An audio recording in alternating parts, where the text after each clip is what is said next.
it has a decent little sound to it. Give you guys a couple revs here.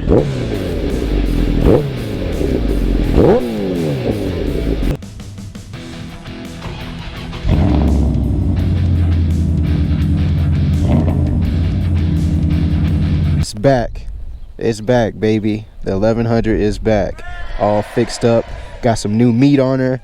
All right.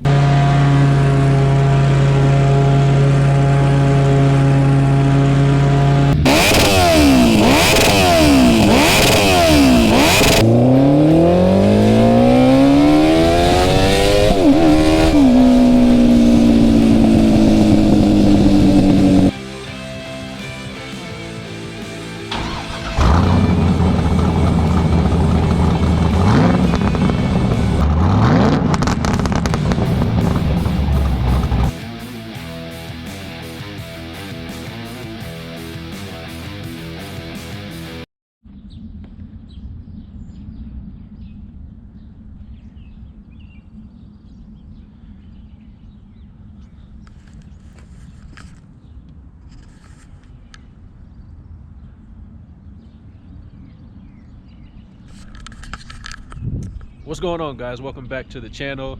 I am out here with the Corvette. Today's video is going to be about some brake fluid and changing your clutch fluid. All right, it's a 30-second job. All right, shouldn't take you that long at all, especially if you have the right tools. Something that my dad always taught me, and his mom actually taught him, that if you don't have the right tools and it's not going good for you, you probably have the wrong tools if it's taking you forever to complete the job. So today we are working on the Corvette. We're going to be working right here with the clutch fluid reservoir, which is right here on C5 Corvettes. On all C5 Corvettes, I have a 2004 commemorative edition Z06 Corvette that I own and I'm working on right now. I wanted to make this video for you guys to show you how easy it is to do this. All I have is some simple DOT3 brake fluid right here, and yes, it is brake fluid. That is your clutch fluid that goes in Corvettes, DOT3. Just a simple old car wash bottle. I've already got some old fluid in here because I did drive the Corvette to work today, so it's been through one cycle. I usually do this about 2 times before I just leave it for the rest of the time being, and until I change it again, obviously. But drove the Corvette to work today, so I changed it once already yesterday, so that this morning I could just hop in the car and go to work. And it's about a 20-minute drive, especially because of this coronavirus stuff that's going on. Not a lot of people are out on the road, so it's a nice easy drive into work and a nice easy fast drive home. So what we got going on here is these are the tools that you can be using, or you should use. I've tested out those actual siphon hoses that you can get at like Menards or Harbor Freight, and those suck. So that's what I mean by the wrong tools. That'll take you forever to get this fluid out, especially if you're changing your actual brake fluid from your reservoir and siphoning it out of the reservoir. But I'd say use your wife's turkey baster or use her cupcake filling insert. So for you guys that want to do that, go ahead and do that. Get your wife's, girlfriend, or fiance's turkey baster, or get her cupcake filler and use that. But just keep in mind that come Thanksgiving, November, or whenever, or birthday, she'll get mad at you and ask you where it is, and you'll say it's in the garage, and she'll ask you what's the funny smell on it, and you'll have to explain. So just be ready for that argument if you guys decide to do that. Or go to Menards like I did, or any parts store that'll sell this stuff, and just get automotive one, and then an automotive plastic one too. This is actually for oil. It's called the mixer. Got this at Menards actually yesterday. I went a little bit of shopping. But those are your tools to get the job easy and done fast. This is a 30-second job. So I'm just going to go ahead and get this started so I can stop talking so we can get to the video, because I know you guys are ready for that. So Like I said, I drove the Corvette once already, so the fluid was changed once already, but I did that to basically cycle the new brake fluid that I put in there through once while I was driving to and from work. And now I'm back home. I just got home, came out here to make this video for you guys, so now I'm going to change it again. Something that you may want to do if you don't want to cycle it through once and then come back out and change it again is, after you change it once, you hop in the car and you put your foot on the clutch lever and pump it about, I'd say, 30 to 40 times to get any of the excess brake fluid that's in here back up into this reservoir so you can continue to suck that out. So I'm gonna go ahead and get this started for you guys. I'm gonna set you guys up here. Let's take this cover off. Cap is gonna come off. Then you're gonna have this kind of this rubber insert right here. This is a rubber cup insert. Here's what it looks like.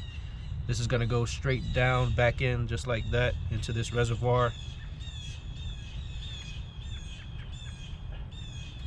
And I'm actually going to show you it's still pretty clean because I've changed it already.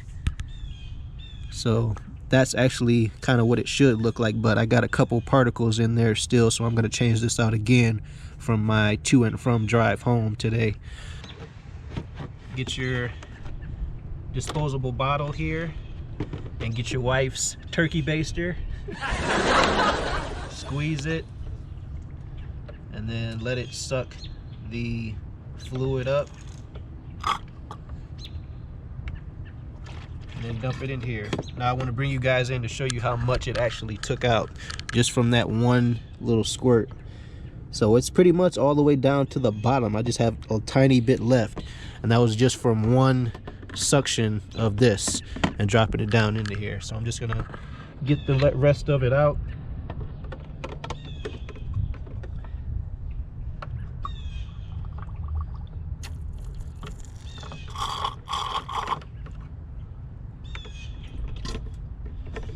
And since this is brake fluid for my newbies, make sure you don't get brake fluid all over the place, or especially try and keep it off of your paint. You do not want brake fluid sitting on your paint because it'll start to eat away at your paint. So make sure you're careful with that, newbies. I've done this before and I have a steady hand, so I'm not too worried about it. So done with this. Now the last step you guys need to do is just simply take a shop towel like this and get it at any auto parts store or Walmart, places like that. And all you want to do with this is, if there's any particles left down in there, all you're going to do is get it out with this. So all you do is poke it down in there. I usually take 2 fingers and give it one good swipe around and make sure all of those particles are out of there. And then take another clean side and do it one more time. And it looks pretty clean. So now all I have left to do is fill it back up with my DOT3 brake fluid and then put my rubber boot back in and then the cap, and then I'm all good. There is a fill line in these reservoirs. Sorry, I had the camera tilted, but there is a fill line right here. Don't go above that because all it's going to do is drip out right here, and again, you don't want to get a bunch of brake fluid all over the place, especially for my newbies. Remember that there's a fill line right here. Fill it up to there and then you should be good.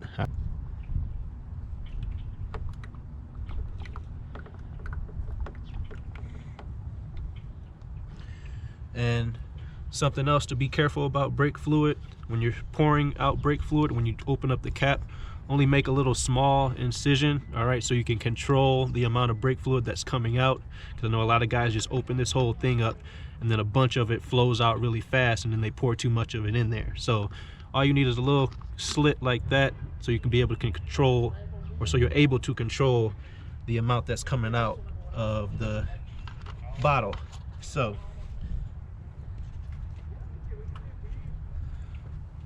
all I'm doing now is cleaning off this rubber boot, a rubber insert.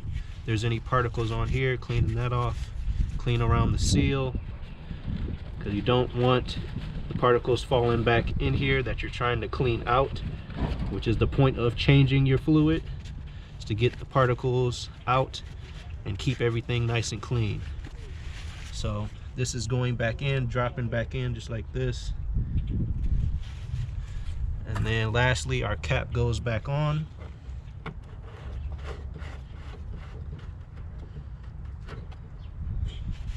And that's it, guys. That's how you can easily change your clutch fluid in a C5 Corvette. Thank you guys for watching. Appreciate it. Make sure you click on to the next video. It's pretty much the same thing with taking out the brake fluid in your brake fluid reservoir, so make sure you guys watch that video too. I'll make that one pretty much a 30-second video because I talked a good amount in this one. It's simply the same procedure. So make sure you guys subscribe to the channel. Appreciate you guys for watching. See you guys in the next one. Peace. Have you ever felt? Are you listening? Damn.